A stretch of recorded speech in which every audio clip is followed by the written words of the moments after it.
Hello dear students, कैसे हो आप सब। बात करते हैं, ये जो टॉपिक है ये एसी करंट के अंदर बच्चे ने मुझे बोला था कि सर यार मेरे को एक टॉपिक समझ नहीं आया कि यार ये दो टॉपिक क्यों हैं।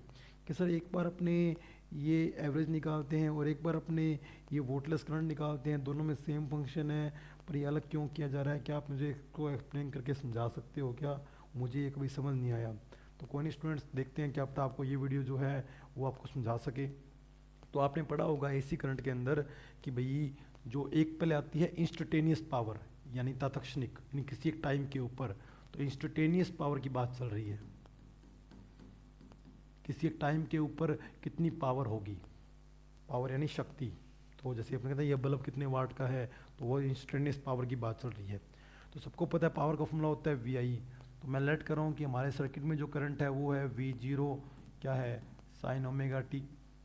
करंट एलसीआर में ऑलरेडी कम ही चलती है, बस एक कैपेसिटर के केस में आगे रहती है, ओवरऑल करंट हमेशा पीछे ही रहती है। तो जो करंट है मैं ये लेट कर रहा हूँ कि करंट जो है वो थोड़ा सा क्या चल रही है, फाई डिफरेंस जो है वो इससे पीछे चल रही है। और जब आगे आएगी कैपेसिटर के केस में तो यहाँ वैल्यू क्या कर दूंगा, -π/2, तो क्या हो जाएगा, प्लस हो जाएगा। वो कोई बड़ी बात नहीं है। तो अब मैं यहाँ से दो काम करता हूँ। पहले मैं निकाल रहा हूँ इंस्टेंटेनियस पावर। इंस्टेंटेनियस पावर के अंदर मैं आपको एक टर्म बता दूंगा एवरेज पावर का। लेकिन जब मुझे वोटलेस करंट निकालनी होगी तब मैं इसको फॉर्मूले को थोड़ा सा अलग तरीके से मॉडिफाई करूंगा। कैसे बताता हूँ। भी पावर का फॉर्मूला क्या होता है स्टूडेंट? पावर का फॉर्मूला होता है वी आई, किसी भी टाइम पे निकालना हो तो पावर का फॉर्मूला ये कहाँ से आया। भी नॉर्मल सी बात है, पावर होता है वर्क अपॉन टाइम, वर्क होता है क्यू वी। अगर बात करें तो क्यू अपॉन टी क्या होगा, आई बनेगा। तो ये आपका इंस्टेंटेनियस पावर का फॉर्मूला है, P इज इक्वल वी आई। अगर मैं यहाँ वैल्यू पुट करूँ स्टूडेंट तो ये है V की वैल्यू और ये है I की वैल्यू। मैं एक काम करता हूँ, V और I को एक साथ लिख देता हूँ और एक काम और कर लेता हूँ, 2 से मल्टीप्लाई 2 से डिवाइड कर लेता हूँ। ये 2 से मल्टीप्लाई 2 से डिवाइड क्यों किया गया है? क्योंकि आपने एक प्रॉपर्टी पढ़ रखी है। इसको अगर मैं मान लेता हूँ कि स्टूडेंट ये वैल्यू जो है वो मेरी C की है, ये वैल्यू जो है वो मेरी C की है और ये वैल्यू जो है वो D की है।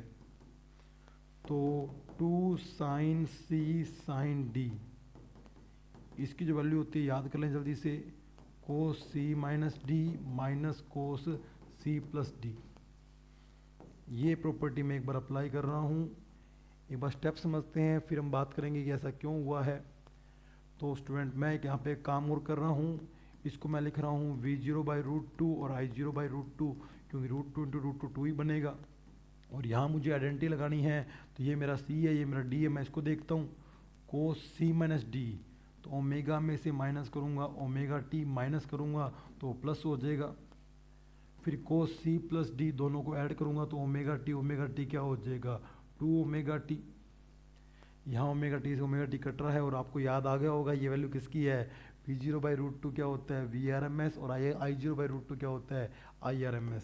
तो ये आपका बन गया VRMS IRMS, आगे आ गया कोस फाई, इसका मल्टीप्लाई इससे भी होगा, ये बनेगा VRMS IRMS कोस 2 ओमेगा टी माइनस फाई। अगर मैं यहाँ पे एवरेज ले लूँ स्टूडेंट तो देखा जाए तो ये तो हो गया ये पावर का फॉर्मूला किसी भी टाइम पे आपको निकालना हो।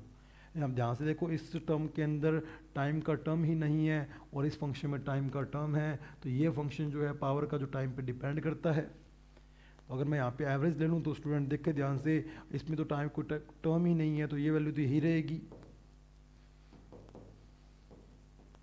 लेकिन आपको पता है कि साइन या कोस कुछ भी हो, साइन ओमेगा टी हो, कोस ओमेगा टी हो, साइन 2 ओमेगा टी हो, कोस 2 ओमेगा टी हो, इस पूरे की एवरेज वैल्यू कितनी होती है, 0 होती है। तो यहाँ तो स्टूडेंट आपको मिला है एक एवरेज पावर का फॉर्मूला, वो होता है VRMS IRMS कोस फाई।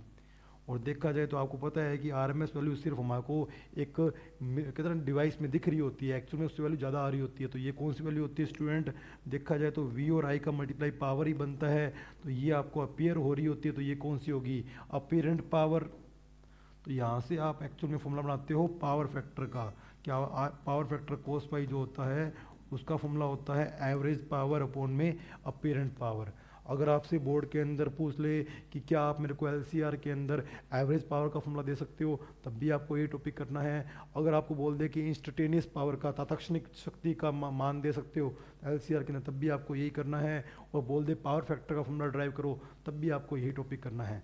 अब आता है वोटलेस करंट, यानी एक ऐसा पार्ट होता है पावर का जो वर्क ही नहीं करता। भी पावर होगी तो वर्क होगा। हमारे इस पूरे एलसीआर में एक ऐसा टर्म आता है जिसकी कोई वर्क में कोई कंट्रीब्यूशन नहीं होता, उसके लिए भी हमें ऐसा ही कुछ करना पड़ता है। तो वही इक्वेशन मैं दोबारा लेट कर रहा हूँ, V0 साइन ओमेगा टी, और आई की इक्वेशन है student I0 sine omega t minus phi.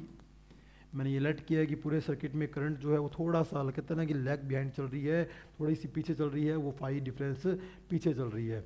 Okay students, तो मैं बात करता हूँ पावर की। तो पावर का जो फॉर्मूला होता है स्टूडेंट वो होता है VI।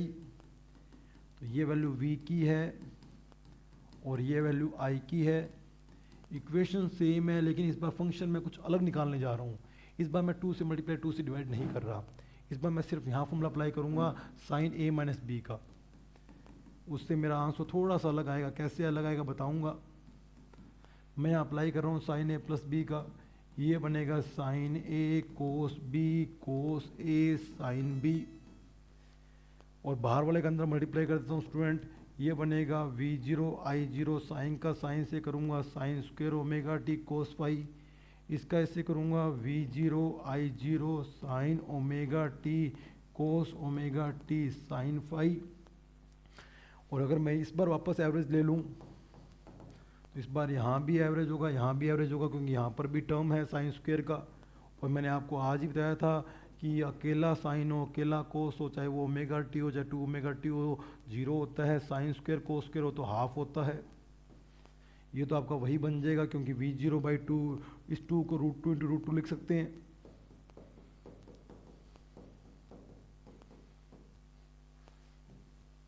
और उस वाले टर्म में भी मैं काम कर रहा हूँ। क्या काम कर रहा हूँ? मैं 2 से मल्टीप्लाई 2 से डिवाइड करूँगा। तो स्टूडेंट 2 से मल्टीप्लाई कर दिया, 2 से डिवाइड कर दिया, तो ये 2 साइन ए कोस से फॉर्मूला किसका बनेगा? साइन 2a का। अभी एवरेज भी लेना बाकी है, वो भी लूँगा। इसमें तो एवरेज ले लिया कि साइन स्क्वायर का एवरेज कितना हो गया? हाफ हो गया। इसमें मैंने 2 से मल्टीप्लाई 2 से डिवाइड किया है, 2 साइन ए कोस से साइन 2a बन गया। और याद करो इसकी वैल्यू कितनी बनेगी? 0 बनेगी। लेकिन इसके अंदर ये जो करंट का टर्म है ये तो आपका वही बन जाएगा student, VRMS IRMS cos phi. तो ये टर्म तो आपको वापस पावर पे ले जाएगा। लेकिन इस पावर के टर्म में आप ध्यान से देखोगे तो सेकंड टर्म ऐसा है जो 0 हो रहा है, क्योंकि जब साइन की एवरेज वैल्यू ली जाएगी तो 0 हो जाएगी। इसके अंदर ये जो करंट है ना I0 साइन फाई, इस करंट को बोलते हैं स्टूडेंट वोटलेस करंट। तो वोटलेस का मतलब है, वोट मतलब किसकी यूनिट है? वोट, शक्ति की, पावर की। यानी ये ऐसा फंक्शन है जिसकी कोई पावर नहीं है, जिसने कोई काम नहीं किया। हमारा बस कहते ना कि बस साथ में चल रहा था पर वर्क नाम की कोई चीज़ नहीं की। कई बार ऐसा होता है ना कि हम कई बार 3-4 लोग काम कर रहे होते हैं, उनमें काम 3 ही लोग कर रहे होते हैं, चौथा सिर्फ साथ में चल रहा होता है, जिसको बोलते हैं, अगर आपको याद हो SST में, छिपी हुई बेरोजगारी। वो वाली बात होगी। तो ये ऐसा करंट का एक फंक्शन है जो बस सर्किट में चल रहा है, जिसका कोई कंट्रीब्यूशन नहीं है, कहते ना कि बस खा रहा है, कोई काम का नहीं है। तो मेरे हिसाब से अब आपको ये फंक्शन समझ आ गया होगा। जब भी न्यूमेरिकल में आपको अगर इंस्टेंटेनियस पावर निकालनी हो तो आप वो वाला फॉर्मूला अप्लाई करेंगे। अगर आपको पर्टिकुलर ये वोटलेस करंट का फॉर्मूला टर्म डिवाइड करना हो तो आप इसमें ये स्टेप लगाएंगे। तो मैं उम्मीद करता हूँ आपको ये वीडियो क्लियर होगी। टाइम के अकॉर्डिंग मैंने इसको ज़्यादा डिटेल में नहीं समझाया, क्योंकि अभी बोर्ड का एग्ज़ाम है। मैं आपको ज़्यादा डिटेल में ले जाके फालतू आपके मैं सारी वीडियोस दोबारा बनाऊंगा। बस ये एक बार ये 16 फरवरी का जो एग्ज़ाम है फिजिक्स का और 20 फरवरी को जो CBSE का एग्ज़ाम है वो क्लियर हो जाए, उसके बाद जो हमारी वीडियोज़ आएगी वो बहुत डीपली और बहुत बेस से आएगी। ओके स्टूडेंट्स, मिलते हैं नेक्स्ट वीडियो में।